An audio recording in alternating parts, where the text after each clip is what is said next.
हम किसी दूसरी जगह जाकर नए सिरे से शुरुआत करना चाहते थे और उसके लिए सुनंदा को मारने का नाटक करना जरूरी था। इसीलिए मैंने कॉल सेंटर में काम करने वाली एक लड़की पर नजर रखी और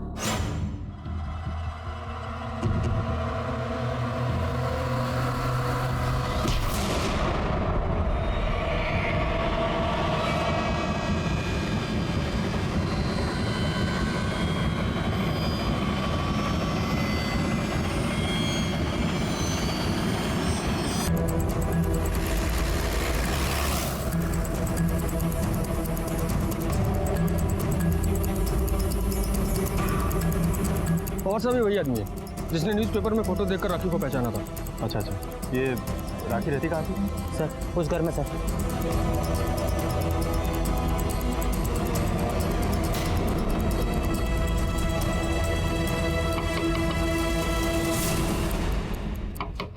पुलिस है, पुलिस।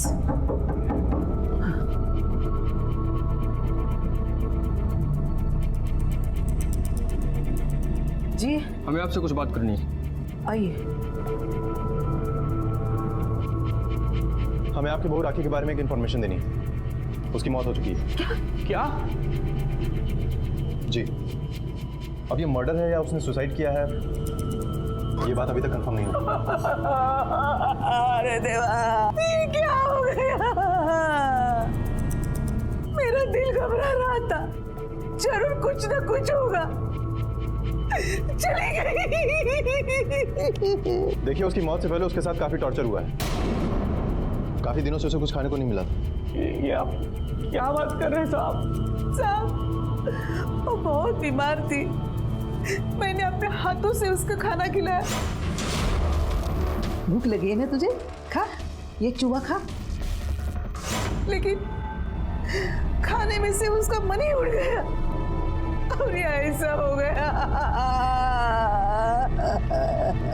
ये आपके सर पे चोट कैसे लगी?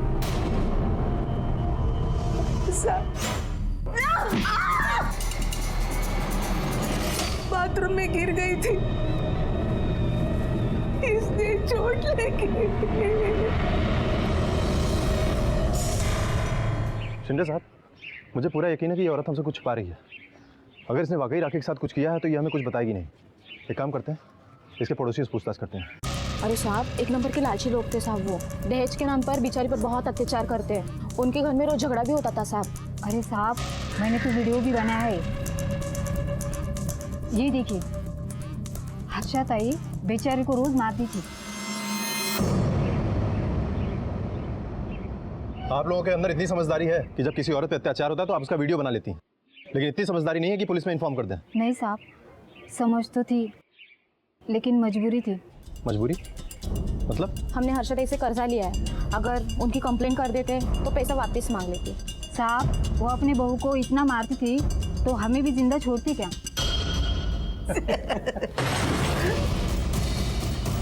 ये देखो,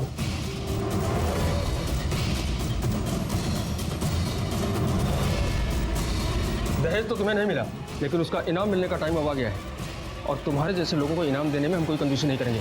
चलो साहब, साहब हमने कुछ नहीं किया साहब। अरे छोड़ो, कुछ नहीं किया। अरे साहब मेरी बात तो सुनिए साहब, कुछ नहीं किया। अरे कुछ, अरे ऐसे क्यों? चल बोल, क्यों मारा उसे? बोल तुम्हारा उसे। साहब हमने उसे नहीं मारा साहब। साहब ये बात सच है कि हम उसे पैसों के लिए टॉर्चर करते थे, मारते थे, उसे खाना नहीं देते थे। लेकिन साहब इससे पहले भी वो भागने की कोशिश कर चुकी है साहब। मैंने खुद उसे पकड़ा था साहब। मैंने उसे मिर्च खिलाई थी साहब।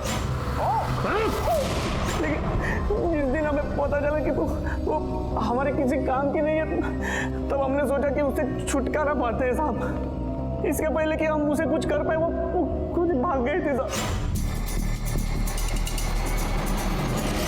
हमें आपसे ही पता चला कि वो मर गई साहब। पाटिल सर, इस आदमी को पहचानते हो? नहीं साहब। ये दोनों खुद को बचाने के लिए अभी भी झूठ बोल रहे हैं। मैंने अपने करियर में से बहुत कमीने देखे हैं। हम इनसे भी राखी के खून का सच उगलवा लेंगे। शिंदे साहब, अगर इन लोगों ने वाकई में राखी का खून किया होता तो वो उसकी लाश को पुणे में ही कहीं ठिकाना लगा देते। पुणे से उसकी लाश को मुंबई में ले जाके दीपक के घर के कंपाउंड में रखना, इतना बड़ा रिस्क नहीं लेते वो। आपका मतलब है कि वो इनके टॉर्चर से बचकर भागी थी और शायद किसी और ने खून कर दिया? शायद, हाँ। लेकिन आखिर वो कौन हो सकता है जिसने राखी का खून किया? साहब, मैंने आपको फोन किया था, लाश वहां पे पड़ी है, आइए।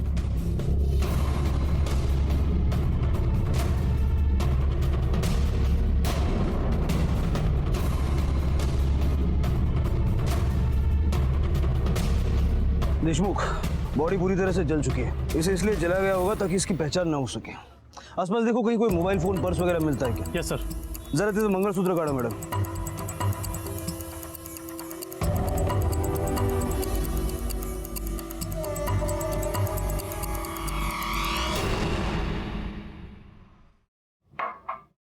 सुनंदा को फोन किया, वो ठीक से पहुंच गई? कल रात फोन किया था, तब वो उसके माँ के घर पहुंचने वाली थी। उसके बाद मैंने फोन किया, लेकिन उसका फोन स्विच ऑफ आ रहा था। इसका मतलब तूने सुबह से एक भी फोन नहीं किया? कम से कम फोन करके पूछना तो चाहिए वो ठीक से पहुंची या नहीं। हर वक्त नहीं कि उसे फोन करूं, वो नहीं फोन कर सकती। हर बात में अपनी मर्दानगी को बीच में मत लाया कर। फोन करके पूछो, कर फोन।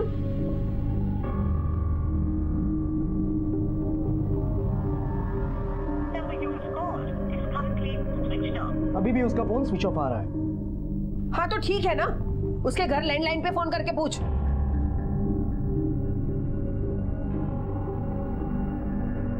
हाँ माँ जी, दीपक बोल रहा हूँ। सुनंदा का फोन स्विच ऑफ आ रहा है, जरा उसे देंगी क्या? लेकिन ये ऐसे कैसे हो सकता है?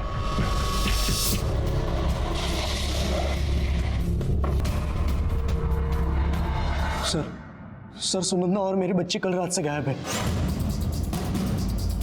कल रात वो अपने मायके जाने के लिए निकली, लेकिन उसके माँ का कहना है वो कल रात घर पहुंचे ही नहीं। रात को कितने बजे निकले थे? यही 8 साढ़े 8 के आसपास। सुनंदा की माँ का घर कहाँ है? माधव नगर। तो आप उसे छोड़ने क्यों नहीं गए? सर, घर पास में ही है तो अक्सर वो अकेले ही चली जाती थी। आपका और उसका कोई झगड़ा हुआ था क्या? नहीं सर। आपको ये बात थोड़ी सी अजीब नहीं लगती है कि आपके साथ लगातार कोई ना कोई हादसा हो रहा है? कल रात को जब आपकी बीवी घर से गई, उसके बाद आप घर पर ही थे? हाँ, मैं घर पर ही था, कहीं नहीं गया। बल्कि मैंने उसे 2-3 बार फोन करने की कोशिश भी की।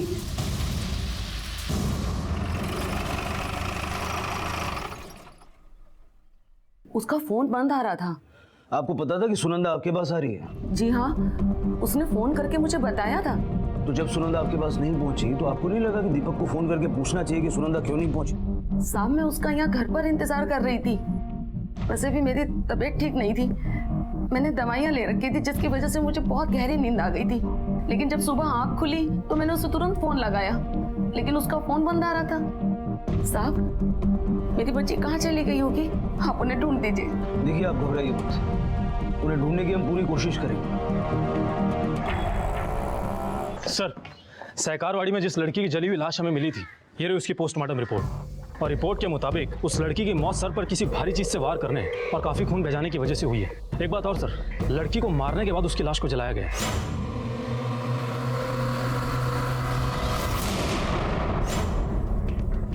मौत का टाइम है 8:30 से 10:30 रात की। देशमुख, सुनंदा के घर से निकलने का टाइम और इस मर्डर का टाइम अप्रोक्सीमेटली सेम है। और ये सहकारवाड़ी दीपक के घर और सुनंदा की माँ के घर माधव नगर के बीच में पड़ता है, और सुनंदा का रास्ता भी वहीं से होकर गुजरता है। ये कोइंसिडेंस तो नहीं हो सकता। कहीं ऐसा तो नहीं कि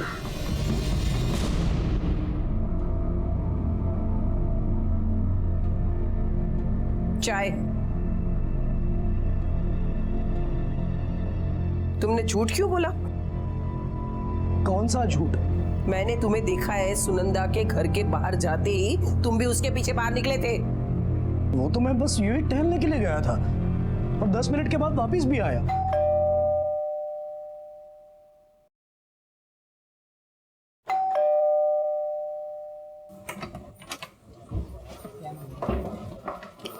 इन ज्ञानों को पहचानते हैं?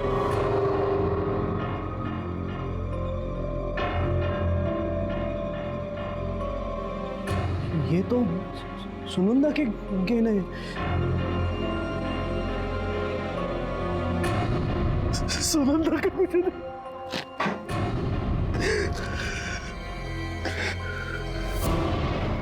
मेरा बच्चा भी उसी के साथ था।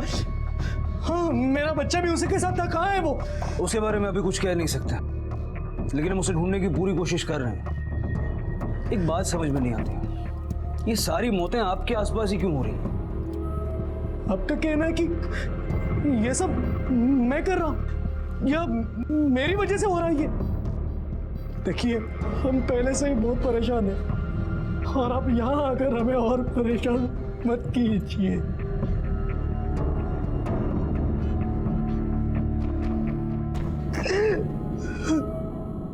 देशमुख, इन दोनों पे नजर रखो, पता करो इन्हें सच में दुख हुआ था या नाटक कर रहा है, और जरा आस पड़ोस में पूछताछ करो, पता करो ये खुशहाल फैमिली आखिर कितनी खुशहाल।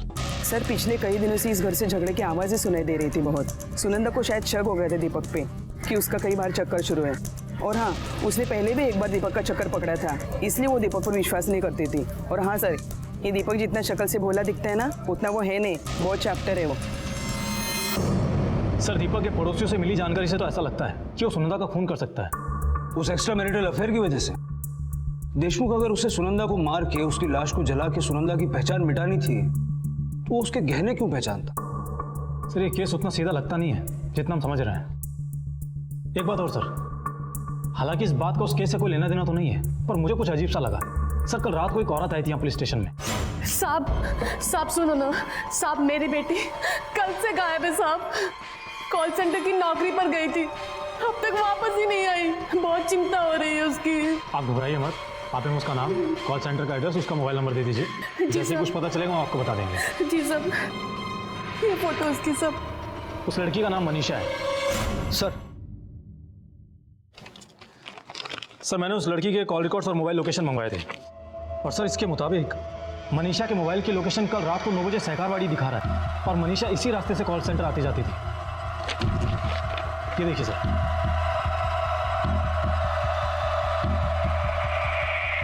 पहले एक बुजुर्ग औरत की मौत, फिर राखी की मौत, और उसके बाद सुनंदा के कत्ल से होता हुआ ये केस अब मनीषा की गुमशुदगी तक आ पहुंचा था।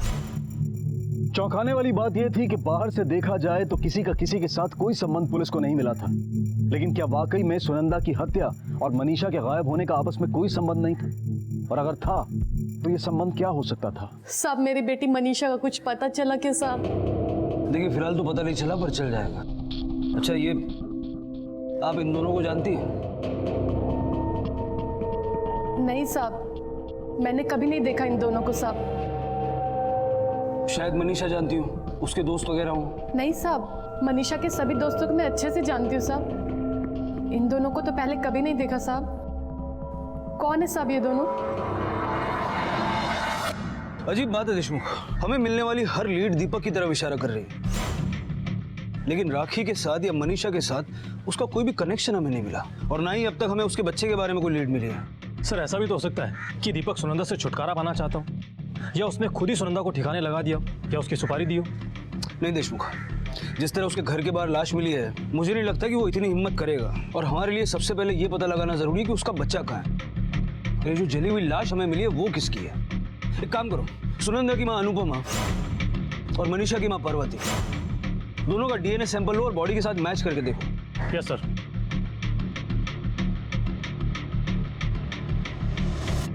पवार, राखी के बारे में और कोई इन्फॉर्मेशन मिली? राखी के घर वाले कहाँ हैं? वो औरंगाबाद में रहते। फैमिली कौन कौन है उसके? माँ बाप है, सुधाकर मोहिते और गिरीश मोहिते, और उसका एक भाई भी है, राजेश मोहिते। राखी के घर वालों ने कभी उसका हालचाल लेने की कोशिश नहीं की? कैसी है, किस साल में है? नहीं साहब, वो खुद ही 2 साल से गायब है। हम उन्हें पैसों के लिए फ़ोन करते थे, मगर उन्होंने कभी जवाब नहीं दिया, और बाद में वो भी गायब हुए। हमें राखी के घर वालों का एड्रेस चाहिए। हाँ साहब।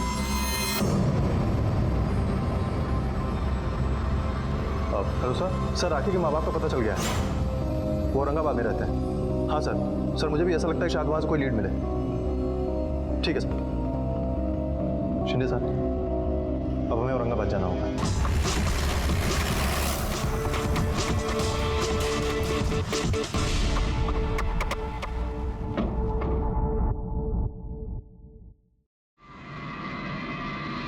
ये मकान तो यही है, लेकिन यहाँ तो ताला लगा हुआ है। पाटिल सर, एक काम करते हैं, आस पड़ोस में पूछताछ करते हैं।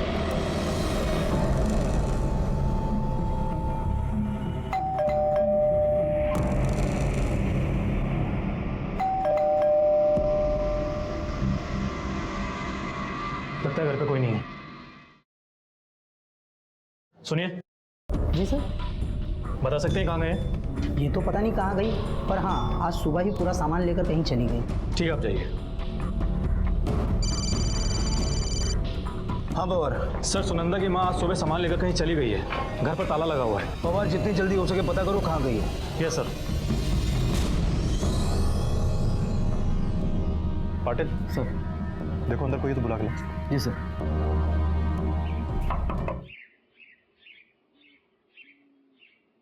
जी बोलिए। हमारे साहब आपसे बात करना चाहते हैं। जी बोलिए। मैं Mohan Pawar, police sub inspector, Mumbai. नमस्ते। आपसे एक इन्फॉर्मेशन चाहिए थी मुझे। ये मोहिते फैमिली आपके पास वाले मकान में ही रहती है ना? जी, लेकिन उन्होंने औरंगाबाद बहुत पहले ही छोड़ दिया। शहर ही छोड़ दिया? क्यों? 2 साल पहले उस फैमिली के साथ जो हुआ ना, उससे उन्हें बहुत बड़ा सदमा पहुंचा था। क्या हुआ था? उनकी बहू अर्चना, उसने उन पर डाउरी का केस दाखिल किया था। उससे सोसाइटी में काफ़ी बदनामी हुई थी उन लोगों की, और फिर उनका घर से निकलना तो लगभग बंद ही हो चुका था। हमें कहीं से मोहिते फैमिली की फ़ोटो मिल सकती है क्या? जी, वो मेरी बेटी की शादी में आए थे, तभी खींची थी हमने एक। शायद मेरे मोबाइल में होगी, मैं देखता हूँ। ये देखिए।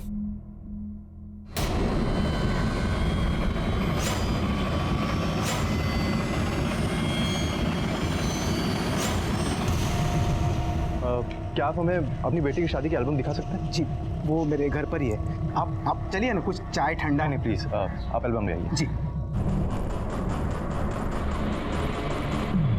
अतीत में कुछ राज खोले थे जिससे पुलिस की तहकीकात को एक दिशा मिलने लगी थी, उनकी उम्मीद बढ़ी थी। लेकिन ये सिर्फ डूबते को एक तिनके के सहारे जैसा था। ऊपरी तौर पर पुलिस इस केस को सुलझता देख रही थी, लेकिन इसकी जड़ें बहुत गहरी थी। समय बीतता जा रहा था और न जाने अभी कितने और चौंका देने वाले सच सामने आने बाकी थे। सर, मनीषा की मां पार्वती की डीएनए रिपोर्ट आ गई है, और रिपोर्ट के मुताबिक पार्वती का डीएनए उस जली हुई लाश से मैच करता है। देशमुख, मतलब ये साफ हो गया कि वो लाश सुनंदा की नहीं बल्कि मनीषा की थी। लेकिन अब सवाल ये उठता है कि सुनंदा कहाँ है? कहीं सारे प्लानिंग के पीछे वो तो नहीं है? और उसी ने ये सब किया है तो क्यों? क्या मोटिव हो सकता है उसका? आप भी ला ये ले। हाँ, ये देखो दूध। कितनी बार समझा है आपको, बच्चे को दूध ठंडा करके देना चाहिए। क्या चाहती है आप, मेरी बच्ची का मुंह जल जाए? हाँ, एक तो तू बच्चा पैदा करके बैठ गई है, बैठे बैठाए मुसीबत मोल ले लिए, ऊपर से मुझ पर चिल्लाती है। भगवान से तो डरो, कितने पाप कराए आपने मुझसे, सबका हिसाब होगा एक दिन। कितनी खुश थे मैं दीपक के साथ, सब कुछ अच्छा चल रहा था, लेकिन आज सब बर्बाद हो गया। इसकी जिम्मेदार भी तू है। अरे अब जो कुछ हो गया उसे छोड़। हाँ, अरे अब नई शुरुआत कर। ये देख, जतिन पटेल है इसका नाम, बीवी मर गई है इसकी। अरे अपने बच्चों के लिए माँ ढूंढ रहा है। समझ गई ना मैं क्या कह रही हूँ? सर, ये देखिए। हाँ, ये राखी है, ये इसका भाई राजेश, और ये इसकी बीवी अर्चना।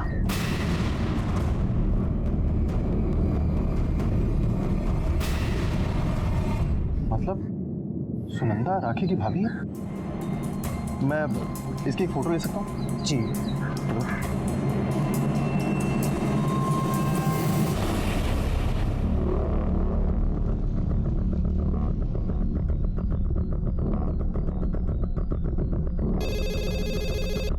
हेलो सर, आपने फोटो देखी? अब समझ में आ रहा है कि उसने राखी की लाश और अपने सास ससुर को क्यों नहीं पहचाना।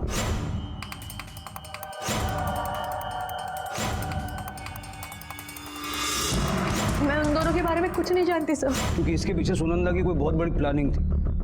मुझे लगता है शायद इन सारे मामलों का राज सुनंदा के अतीत में छिपा है, और उसके अतीत तक पहुंचने के लिए हमें राजेश तक पहुंचना होगा। पवार, एक काम करो, राजेश का मोबाइल नंबर निकालो और पता करो वो कहाँ है। Okay sir.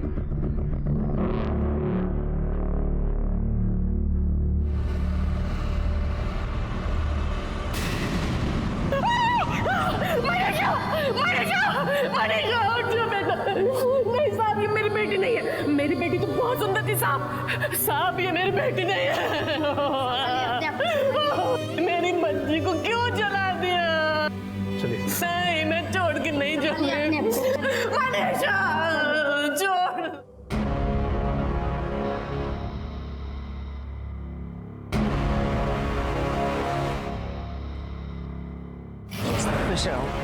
बेटा, ये मेरी बेटी सुवर्णा और सुवर्णा ये है जतिन। हाय।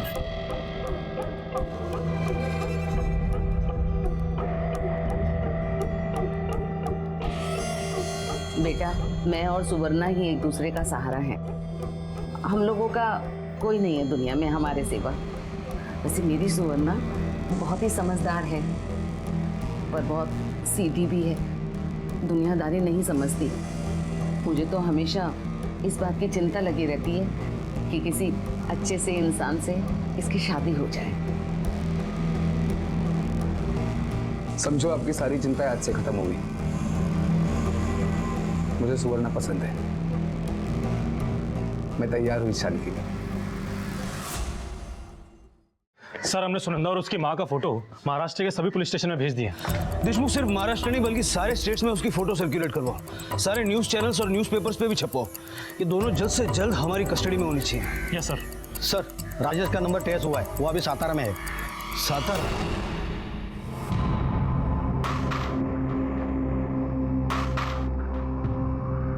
जतिन से शादी होने के बाद इस बच्ची का क्या करना है? कुछ सोचा है? क्या करना है मतलब कि अरे जब तक हमारा काम नहीं हो जाता तुझे इस बच्ची से दूर रहना पड़ेगा ना। ला, ये बच्ची मुझे दे। अभी से दूर रहने की आदत डाल ले। ला, दूर रहो मेरी बच्ची से। खबरदार मेरी बच्ची को हाथ लगाने की कोशिश भी की तो। अरे अरे सुन तो।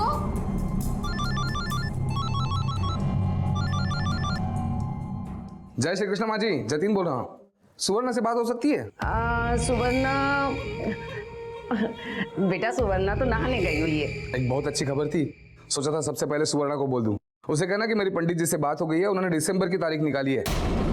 बहुत अच्छा मुहूर्त है, कह रहे थे सालों बाद ऐसा मुहूर्त मिलता है। अरे बेटा, इतना लेट शादी करने की क्या जरूरत है? इंसान अच्छा मिलना चाहिए। मैं तो सोच रही हूँ कि अगले महीने ही शादी हो जाए, ताकि मैं आराम से गंगा नहा लूं। ठीक है, मैं एक बार फिर से पंडित जी से बात करके देखता हूँ। हाँ। अच्छा, जय श्री कृष्ण।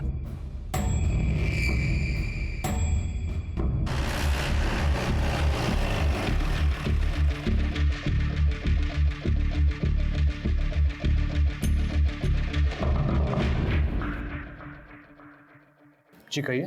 मुंबई पुलिस, कुछ बात करनी है तुमसे।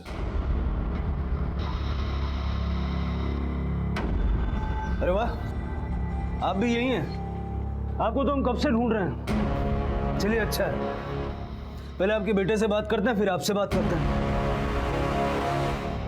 राजेश, मुझे तुम्हारी बीवी और बहन के बारे में सब कुछ जानना है। अच्छा होगा अगर सीधे तरीके से बता दो, वरना हमें पुलिस वाले तरीके अपनाने पड़ेंगे। सर, मेरी बीवी अर्चना एक नंबर की कमीनी और घटिया औरत थी, लेकिन वो सबके सामने ऐसा नाटक करती थी जैसे उससे सीधा और कोई है ही नहीं। आपको नाश्ते में पोहा पसंद है ना? मैंने वही बनाया आज आपके लिए। वाह वाह वाह, क्या बात है। Thank you. पानी। अरे पिताजी, माँ जी। जीते रहो बेटा। अरे खुश रह, सदा सुहागे रहो।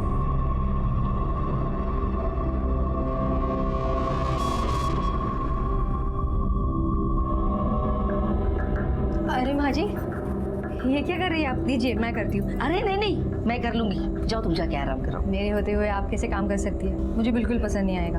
दीजिए मुझे, दीजिए, और आप आराम कीजिए। देखा लता, लगता है पिछले जन्म में हमने जरूर मोतीदान किए होंगे, जो हमें इस जन्म में इतनी अच्छी बहू मिली है। भगवान इसे हमेशा खुश रखे। कुछ महीनों तक उसका ये नाटक चलता रहा और एक दिन उसकी असलियत सामने आई।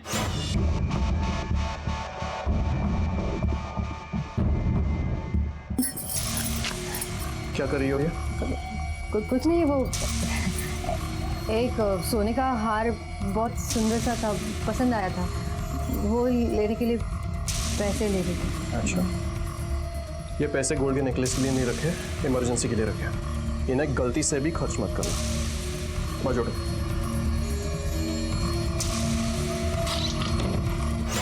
उसके बाद अर्चना के घर में काम करने वाली लक्ष्मी ने हमें एक ऐसी बात बताई जो सुनकर हमारे होश ही उड़ गए। क्या बताया उसने? सर, मैंने जब अर्चना को रंगे हाथ पकड़ा था तब उसके बाद उसने उसकी माँ के साथ मिलकर हमें फंसाने का प्लान बनाया। लेकिन मुझे नहीं लगता कि हम राजेश से पैसे निकाल पाएंगे। ये नहीं हो सकता।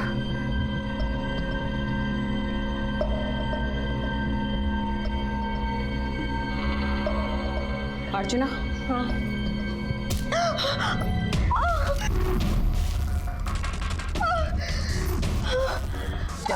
सीधी उंगली से नहीं निकलता तो उंगली टेढ़ी करनी पड़ती है। अरे राजेश क्या, उसका तो बाप भी देगा पैसे, समझी ना?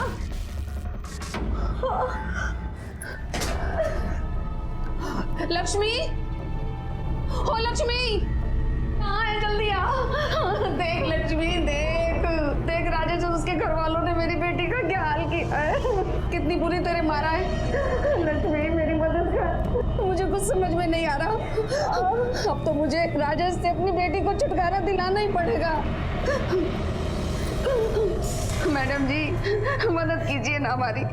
देखिए ना कितनी बुरी तरह मारा ससुराल वालों ने। इसका पति शराब पी के इसे रोज मारता है और इसकी सास इससे दहेज मांगती है। ना मिलने पर इसे परेशान करके रहती है। मदद कीजिए मैडम जी हमारी। राजेश हाय हाय, राजेश हाय हाय, राजेश हाय हाय, राजेश हाय हाय। क्या चाहिए?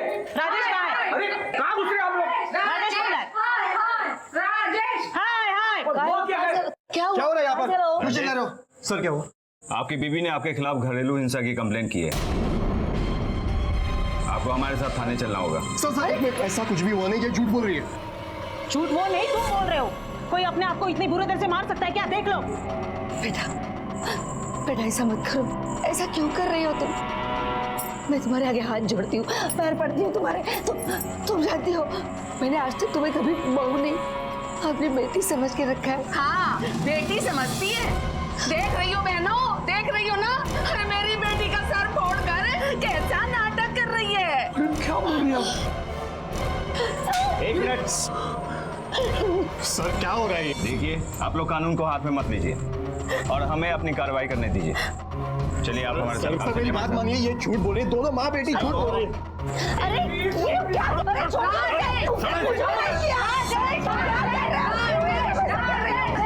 ऐसा क्यों किया तूने बेटा?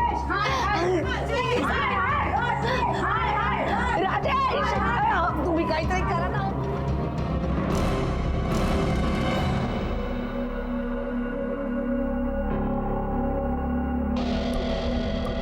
लक्ष्मी, यहाँ का काम छोड़, अंदर जा। अंदर बहुत धूल है, जब वो साफ कर। ये क्या कर रही है तू? अरे इतनी जल्दी क्या है तुझे जख्म भरने की? ये सब देखकर ही वो लोग तरस खाएंगे तुझ पर। देखिए, आपकी बहू ये सब नाटक अपनी माँ के बहकाव में आकर कर रही है और ये सब मैंने अपने आंखों से देखा है, कानों से सुना है। तो उस दिन आपने पुलिस के सामने ये सब बताया क्यों नहीं? देखिए, मुझे पुलिस के लफड़े में नहीं पड़ना है। मुझे लगा आपको आके मुझे बताना चाहिए, इसलिए मैंने बता दिया। अब आगे क्या करना है आप लोग सोचो, मैं चलती हूँ। राजेश, आपकी बीवी केस वापस लेने के लिए 50 लाख रुपए मांग रही है। क्या? 50 लाख? सर, इतने पैसे हम कहाँ से लाएंगे? नहीं दोगे तो जिंदगी तो बर्बाद होगी ही, ऊपर से जेल जाओगे वाला।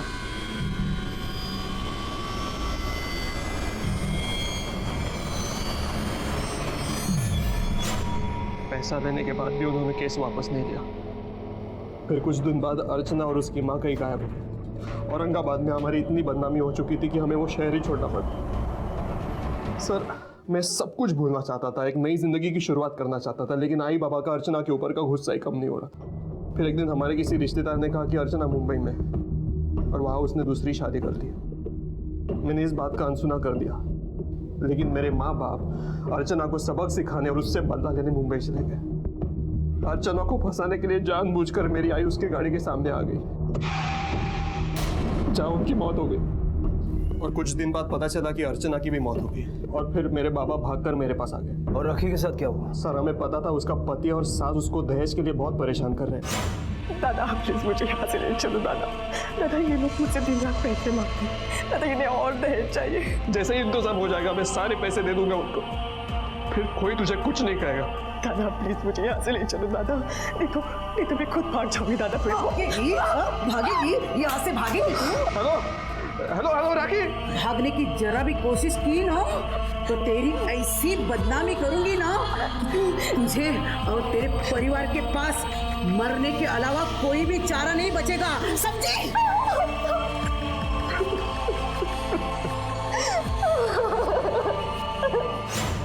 पर मेरे पास पैसे जमा ही नहीं हुए कि मैं मेरी बहन की ससुराल वालों को दे पाऊँ। कुछ दिन बाद वो ससुराल छोड़कर भाग गई और उसने मुझे फ़ोन किया। मैंने उसे कहा कि तू आई बाबा के पास जा मुंबई में, और फिर वो आई बाबा के पास चली। इसका मतलब कि मरने से पहले राखी तुम्हारे पास थी, बोझ लगने लगी तो मार दिया? नहीं साहब, मैंने उसे नहीं मारा। हाँ मेरे घर पे आई थी, लेकिन उस वक्त उसकी माँ के एक्सीडेंट की वजह से मैं पूरी तरह टूट चुका था। तो अपने ससुराल वापस चली जा। नहीं बाबा, मैं और उस नरक में नहीं जाऊंगी बाबा। राखी मेरी बात मानो। नहीं बाबा। राखी राखी आपने अपनी पत्नी के एक्सीडेंट के बारे में उसे बताया था? नहीं सर, वो पहले ही बहुत टूट चुकी थी। मैं उसे और दुखी करना नहीं चाहता था। दुखी नहीं देख सकते थे इसलिए मार दिया? नहीं सर, मैंने उसे नहीं मारा। राखी राखी दरवाजा खोलो। राखी राखी देख राखी राखी बेटा दरवाजा खोलो। राखी दरवाजा खोलो, देखो हम लोग कुछ ना कुछ रास्ता निकालेंगे। राखी मेरी बात सुनो, राखी दरवाजा खोलो। राखी नहीं बाबा, अब आप नहीं, मैं रास्ता निकालूंगी। अब अपनों को भी मैं बोझ लगने लगी हूँ, वो भी मुझे अपना नहीं चाहते। अब मैं किसी पे बोझ नहीं बनूंगी। जब उसकी आवाज आनी बंद हो गई तो मैं दरवाजा तोड़कर अंदर चला गया और मैंने देखा कि उसने अपने हाथ की नस काट ली थी और अपनी जान ले ली थी। राखी राखी बेटा, अभी मुझे अस्पताल से एक वार्ड बॉय का फोन आया। हेलो, मैंने एक वार्ड बॉय को पैसे दे रखे थे लता की हालत बताने के लिए। उसने बताया कि लता मर चुकी है। मुझे अर्चना पे बहुत गुस्सा आया साहब, उसी की वजह से हुआ था। मैंने सोचा कि अब उसे सबक सिखाकर ही रहूंगा। ये रुको। अरे अंकल क्या हुआ? अरे कुछ नहीं, बीमार थी, थोड़ी सी बेहोश जैसी हो गई है। हाँ चलो, रुको, ये रुको। डॉक्टर का घर आ गया। बस बेटा डॉक्टर का घर आ गया। हाँ हम लोग उतर रहे अभी। भाई साहब ये लो बेटा, बाकी रख लो। हाँ मैं उतर जाता हूँ।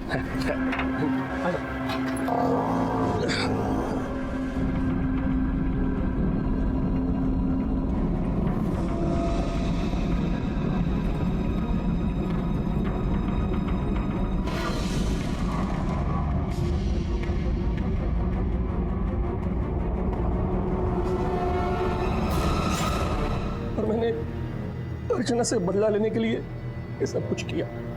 मुझे कोई भी हो, क्राइम होता है।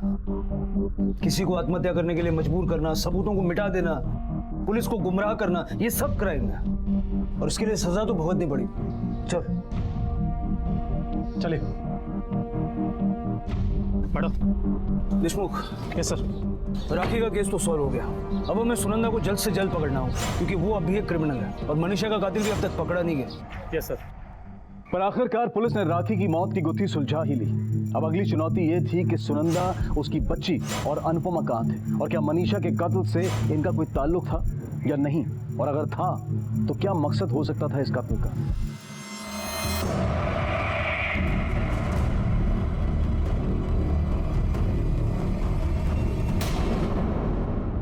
सर, सुनंदा को वाशी पुलिस ने अरेस्ट कर लिया है, वो उसे यहाँ लेकर आ रहे हैं।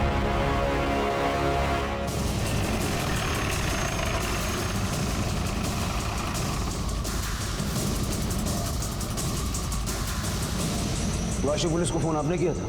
जी सर, ये मेरे घर पैसे मांगने आई थी, लेकिन प्लीज मुझे पैसों की बहुत जरूरत है। मैं हाथ जोड़ती तुम्हारे सामने, प्लीज मुझे पैसे दे दो। अगर तुम मुझे पैसे नहीं दोगे तो वो डायन मेरे बच्चे को मार डालेगी। प्लीज मुझे पैसे दे दो, प्लीज। ये क्या ये क्या कह रहे हो तुम? क्या है ये सब? और तुम्हारा बच्चा? इन्हें नहीं पता था सर कि मेरी एक बच्ची भी है। लेकिन तुम्हारी माँ अपनी नातिन को क्यों मारेगी? वो मेरी माँ नहीं है सर, वो सास है मेरी। 16 साल पहले उसके बेटे के साथ मेरी शादी हो गई थी। शादी के कुछ दिनों बाद एक कार एक्सीडेंट में मेरे पति की मौत हो गई। मेरी सास उसकी मौत के लिए मुझे ही जिम्मेदार ठहराती थी और उस गिल्ट में मैं मेरे सास के हाथ की कठपुतली बन गई सर। वो मेरी शादी कराती थी और वहां से पैसे चुरा कर हम कहीं और भाग जाते थे सर। पर मैं दीपक से सच में प्यार करती थी। हमारे एक बच्ची भी है और उसी बच्ची को मेरी सास लेकर भाग गई है सर। बस सब बहुत हो गया। मैं जतिन से पैसा मांगने नहीं जाऊंगी। तुम चाहे जो कर लो, मैं नहीं जाऊंगी। तू तो सर के बल चलकर जाएगी। अरे बच्चा मुझे दे। अरे क्या कर रहे हो माँ जी? अरे पैसा लेकर आ और अपनी बच्ची ले जा, और जब तक पैसा लेकर नहीं आती तेरी बच्ची मेरे पास रहेगी।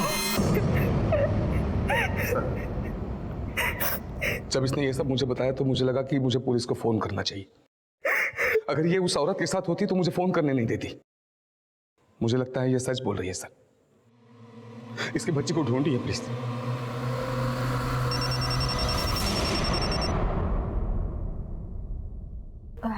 हेलो माँ जी, मैं बात कर रही हूँ। अरे ये जतिन का फोन तेरे पास कैसे आया?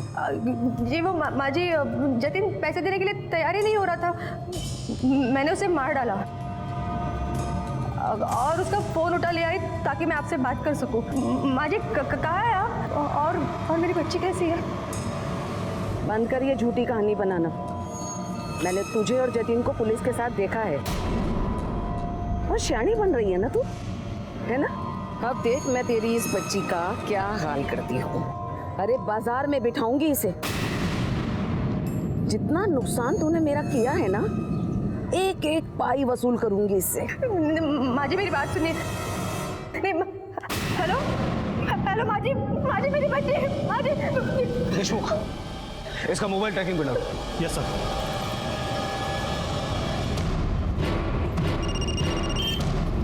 बोलो देशमुख। अनुपमा और वो बच्ची जिस गाड़ी में है वो आपकी गाड़ी से 1 किलोमीटर की दूरी पर है।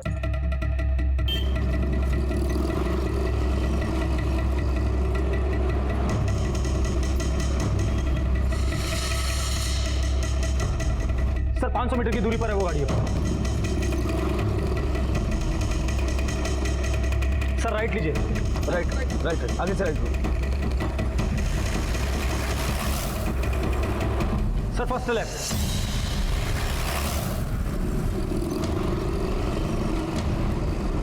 सर अभी 100 मीटर की दूरी पर वो गाड़ी है।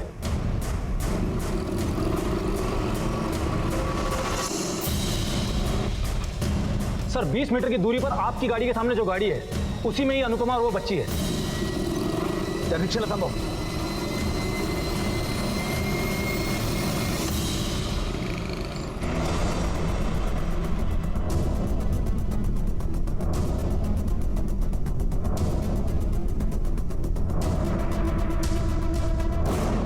बाकी सारे सवाल तो हल हो चुके हैं।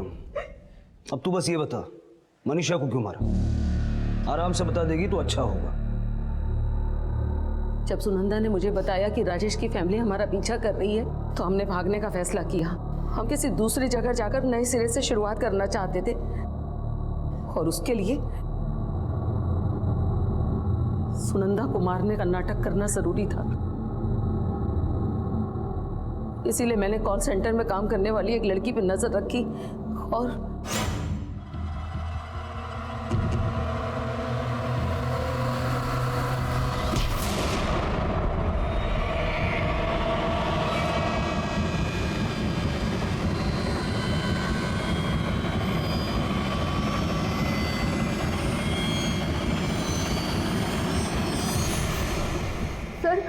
मैं सच कह रही हूँ।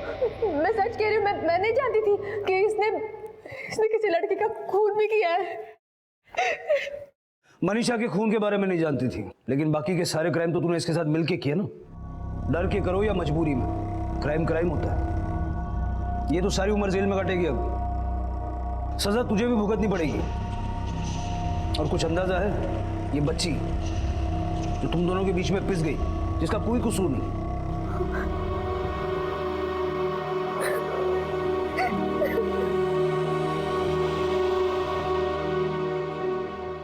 सुनंदा पर अनुपमा का जालसाजी में साथ देने के लिए, अनुपमा पर जालसाजी और हत्या के लिए, सुधाकर पर पुलिस को गुमराह करने के लिए और दीपक पर रिश्वत और आय से ज्यादा संपत्ति के केस में मुकदमा चल रहा है। दहेज लेना और देना दोनों कानूनन जुर्म है। बावजूद इसके दहेज प्रताड़ना और उसकी वजह से लड़कियों की हत्या के मामले लगातार बढ़ रहे हैं। बुराई का जवाब बुराई से देने की सोच से केवल अपराध पनपता है, जो सिर्फ जेल की काली दीवारों तक ले जाता है। इसी विचार के साथ अब मैं अनूप सोनी आपसे विदा लेता हूं। फिर मुलाकात होगी अगले एपिसोड में एक और चौंका देने वाले केस के साथ। तब तक अपना और अपने परिवार का ख्याल रखें और देखते रहें क्राइम पेट्रोल डायल 100। सबक एक को सीख हम सबको। जय हिंद।